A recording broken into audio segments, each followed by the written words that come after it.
Thanks for watching this week's WeatherQuest farming forecast on Tuesday the 14th of September. We're going to start this week by talking about some of the dry conditions that we've had over the last couple of weeks. So the first map we're going to look at is a rainfall anomaly map, and we've looked back to the 23rd of August, which was kind of the start of this latest dry spell that we've had, and running it up through yesterday the 13th of September. And these areas in red that you can see on the map here across a good portion of East Anglia and parts of the East Midlands have seen less than 5% of what they would normally see as far as rainfall for that 3-week period. So it has been an incredibly dry period of weather for some central and eastern areas. You can see elsewhere though, rainfall anomalies still below average during that period, but not quite as dry as it has been in the south and east. And now putting that into some context in terms of soil moisture, we are starting to see the soil moisture deficits come up now a little bit, and these areas that are highlighted in yellow here are signaling into the dry category now. So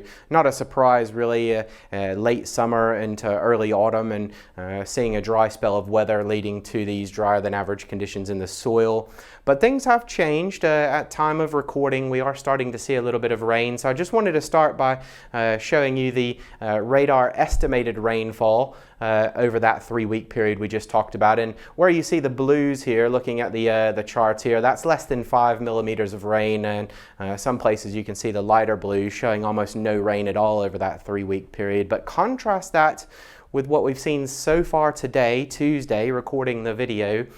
We've seen quite a bit of rain coming up through eastern parts of England and into East Anglia as well. In fact, a couple of parts of Cambridgeshire now have recorded their wettest single day going back to at least 2014, and we've had a few spots that are eclipsing the 50 millimeter mark now across southern and southeastern parts of Cambridgeshire. So we're making up for that rainfall deficit that we've seen over the last 3 weeks. And in fact, when you put that on top of the last image, I think quite a few places are going to be coming out to near average amounts of rain over that 3-week period. So it's funny how one day can really make up for 3 weeks of dry weather, but that has been a head scratcher for the farmers. We had heard from quite a few of you on the phones about how the dry weather is impacting things.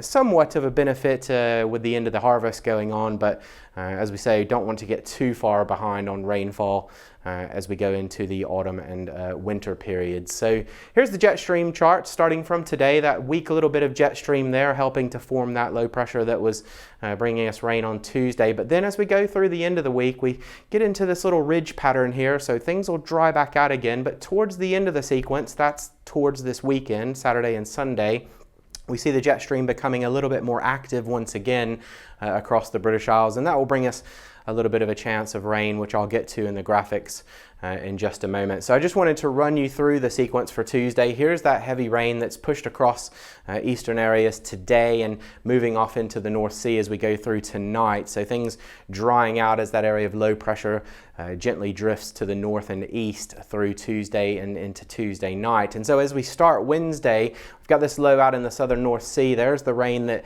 will have moved through on Tuesday, clearing away to the north, and you can see a lot of dry weather around for Wednesday and this weak ridge of high pressure building from the southwest. So things will dry out once again for Wednesday, and I think as we go into Thursday as well, that ridge of high pressure is still the more dominant feature across southern and eastern parts of Britain, but there is an area of low pressure in the North Atlantic here which will start to push some fronts back into Ireland and western parts of Scotland as we go through Thursday. But Wednesday, Thursday looking dry, Friday as well starting off dry with that high pressure.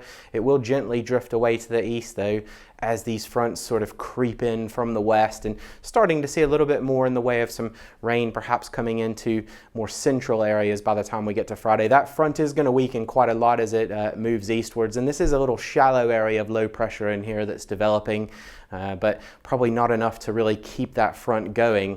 But as you can see, as we go into Saturday, looking a bit more zoomed out view here, so that front activated a little bit into Saturday, so we could see some scattered showers or some rain around across southern areas on Saturday, and that's kind of the influence of the jet stream that I mentioned in the jet stream chart earlier, just kind of pepping things up a little bit for Saturday and potentially into Sunday too. You can see the front has moved off into the North Sea, but we do have another little little shallow low that's going to drift in from the west. So these are weak features for the most part. It's not a really powerful jet stream developing the lows, but enough potentially to bring quite a lot of cloud over the weekend and some further spells of rain in places, although nothing like I think what we've seen today on Tuesday. So it's some smaller amounts of rain just creeping back into the forecast as we go into the weekend. But as we go into next week, we'll see high pressure rebuilding across the North Sea into the east, and this is going to be the pattern that we end up staying in, it looks like, for a good portion of the end of September. We've got these lows out in the Atlantic. They'll try to push fronts in from the west at times, but I think as they move into that edge of high pressure there, they will weaken, and there'll be quite a bit of dry weather, it looks like, by the middle of next week, and we'll talk about the forecast beyond in just a moment.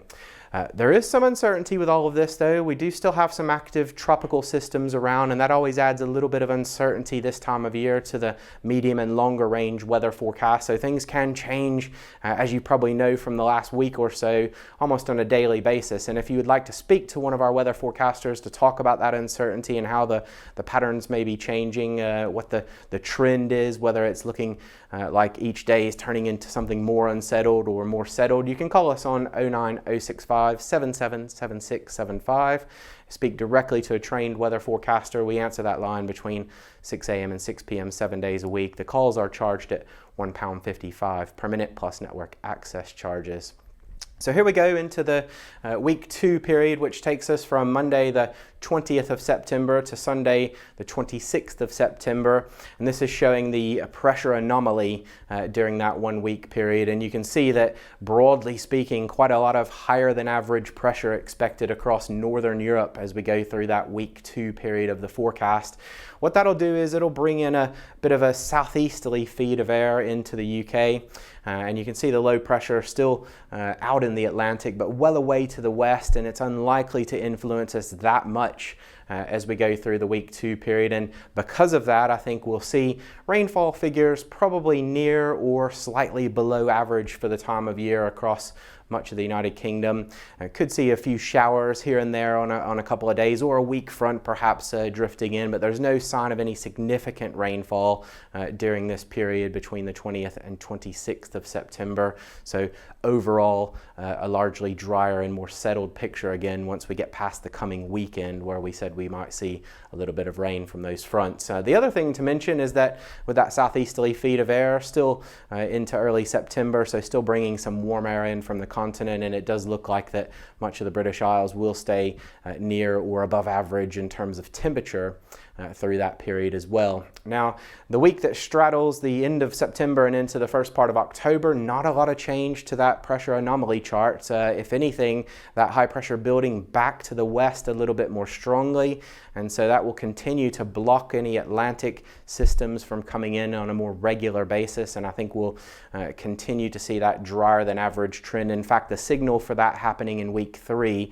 into the early part of October, a little bit higher perhaps than even during week 2. So almost all of the British Isles here signaling up below average in terms of rainfall, and also continuing with that southeasterly feed, so I think warmer than average conditions as well, particularly again for kind of north and western parts of the UK, as the sunshine helps to heat up the land in that southeasterly breeze that we'll likely see through this period.